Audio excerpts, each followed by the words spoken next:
I can't see a thing. Go ahead and flip on the main power. Ah, there you are. Welcome aboard Sandman. I'm Smirk. You familiar with the Geneva Convention? Well, my suggestion is that you try to forget it. Makes it a little easier to sleep at night. The great thing about our job is we never get blood on our boots. Anyway, I know my cynicism isn't doing anything to soften your heart on for firing these guns, so we might as well get you familiar with the controls. By the way, if you forget what to do next because you weren't listening to me like an idiot, you can consult the clipboard in front of you. That's your mission information sheet. But you won't need that because you're going to be paying very close attention, right? Alright, go ahead and turn on both your multifunction displays. Now, it's up to you, but I like to pull up the tabs on my bottom display and the nav on my top one. You can also swap displays if you want. Okay, so you see your tabs there. Good. Now pan and tilt the camera using the thumbstick in your right hand. Wow, what a natural. You play a lot of video games, don't you? Frickin' nerd. If you want to adjust the speed of the camera, use the knob in front of your right joystick. You might also notice at times that your camera seems to pull to one side when you're trying to aim. Well, that's because you're fighting the aircraft constantly yawing to port.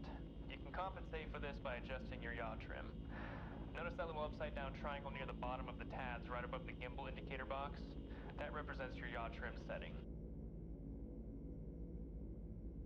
Alright, now the fun part. Let's shoot some guns. Throw the master arm switch next to the main power. Okay, you gotta arm your weapons individually before you can fire them. Now keep it in your pants. We gotta walk before we can run. Let's start with the 25mm.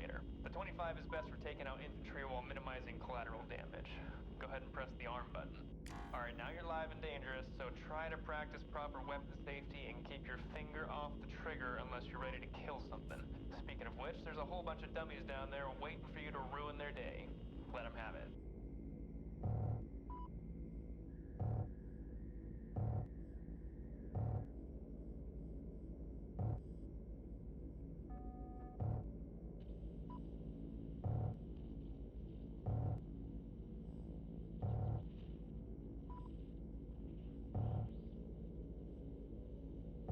Reloading weapon.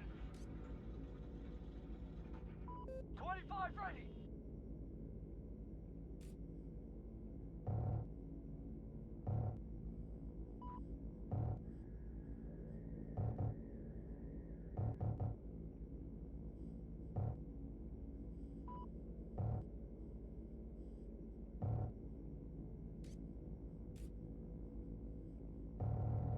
Reloading. 25 ready to fire. Damn, boy, who hurt you? I don't think you'll have any trouble sleeping. Well, now that you've leveled every possible target, might as well move on, you psychopath. In the meantime, push the thumb button on your right joystick that's further away. That cycles through your weapons. You can't fire them yet since you're not armed, but we'll get there, don't worry. You can also adjust the display settings of your tabs. Twist the contrast knob to adjust contrast and brightness, and try switching to black hot mode to see how you like it. These settings are purely personal preference. You'll also notice on your nav screen that you can cycle the mode between north-oriented and aircraft-oriented. Again, it's up to you. Alright, now we're ready to try out the 40. This bad boy is a good all-rounder. It'll take out several infantry in about a 10-meter radius, and disable light armor in a couple shots. Be careful though. It'll also level small structures, and you do not want to fire it anywhere near your friendlies. Got it? Alright, go ahead and arm it, and take out everything in sight.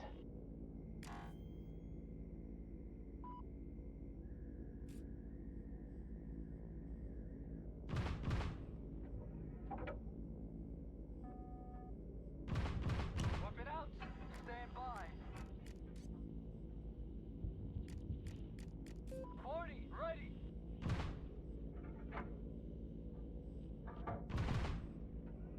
Weapon is dry. 40 is hot.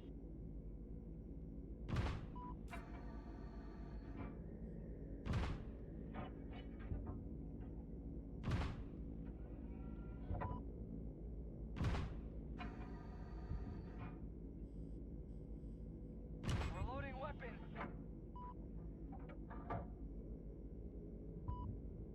40 is ready.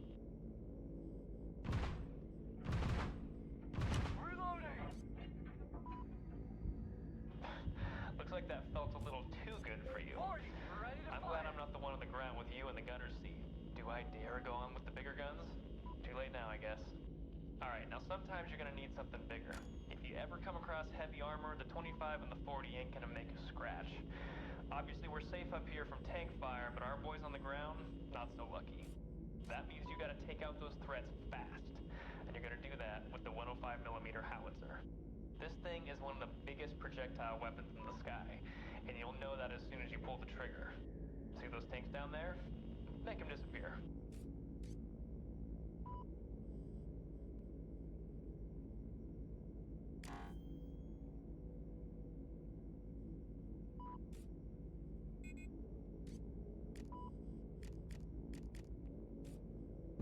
Weapon out. Stand by.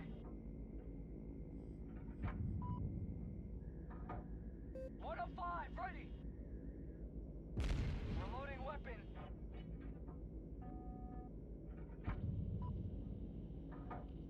105 is ready. Weapon is dry. Woo! You awake yet? Now, as big as this behemoth of a round is, you'll still need to score a direct hit on enemy armor to take it out in one shot. Keep that in mind, because it takes several seconds to reload each shell. And another thing, it goes without saying, but you do not want to shoot this thing anywhere near our guys. We may not be military, but that doesn't mean we can't be guilty of war crimes. Okay, we're moving on. Go ahead and practice with any of the weapons you've used so far until we get into position. Alright, final weapon. That's gonna be your AGM missile. This thing has the highest damage and splash radius of any of the other weapons, but you can only fire it once you've secured a lock on a target. And the only targets it'll lock onto are those with radar signatures, namely enemy vehicles and missile launcher sites. Now before we arm the AGM, go ahead and make it to the active weapon on your TADs. Now aim at the nearest trackable target. You'll see that the AGM automatically locks on. It'll stay locked on that target until you point your crosshair at another trackable target, and then it'll switch. If you want to break your lock, just cycle back to another weapon. Once you're locked, you can fire. And it is fire and forget. So after the missile's been fired, it finds its way to its target, even if you switch to another weapon. Another thing to remember is that you've got a limited supply of AGMs. You'll always have plenty of ammo for the other weapons, but be selective with your missiles. You got all that? Okay, arm the AGM, find yourself a target, and fire away.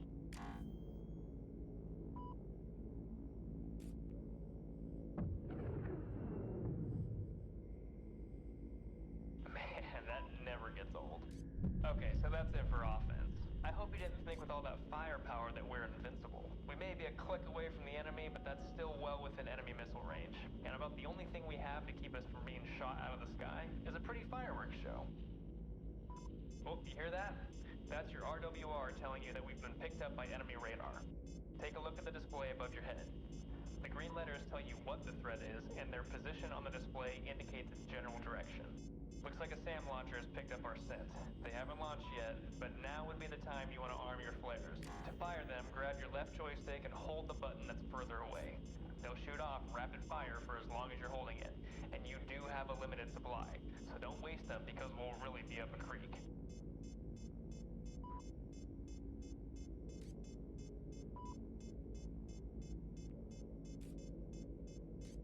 Whoop, here comes the missile. Fire off a volley of flares when it gets close. Ha-ha! Did you crap your pants? Don't worry, it was a dummy rocket. No warhead. But in a live fire situation, you've got to time your flares right. Start firing too soon and you'll blow through your whole supply. Fire too late and the missile could still impact the aircraft.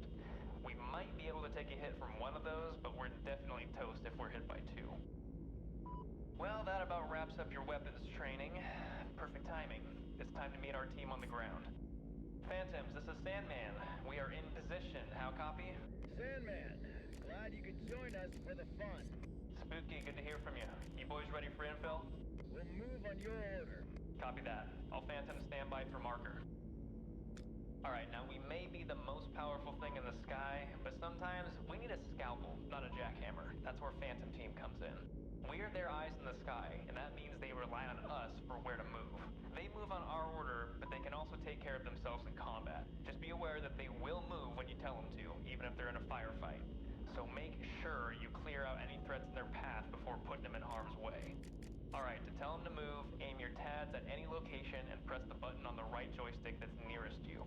If your chosen location is outside near any structures, Phantom Team will find nearby cover. But if there's no cover around, just know they'll be out in the open. If you place a waypoint on top of a building, they'll move inside and clear out the interior, as long as it's accessible. Why don't you tell them to go into that big building right there?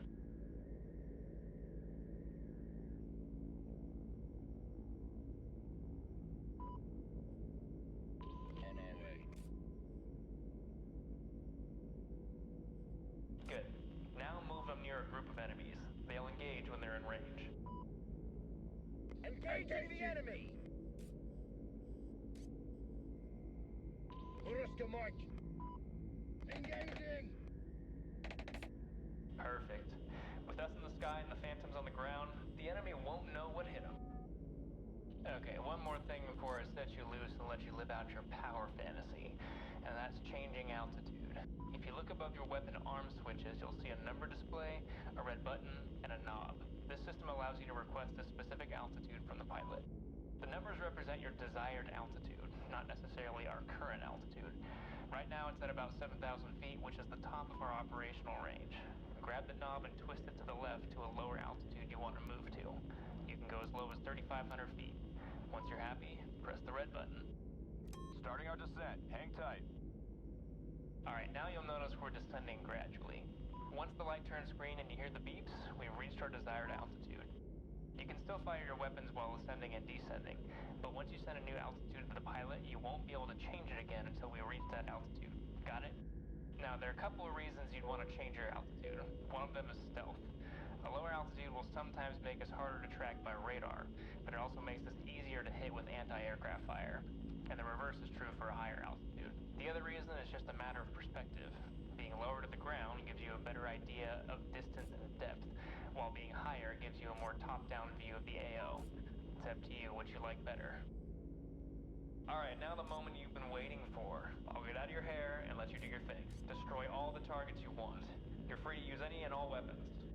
And whenever you're sick of blowing stuff up, pull up the menu on one of your MFDs and press RTB.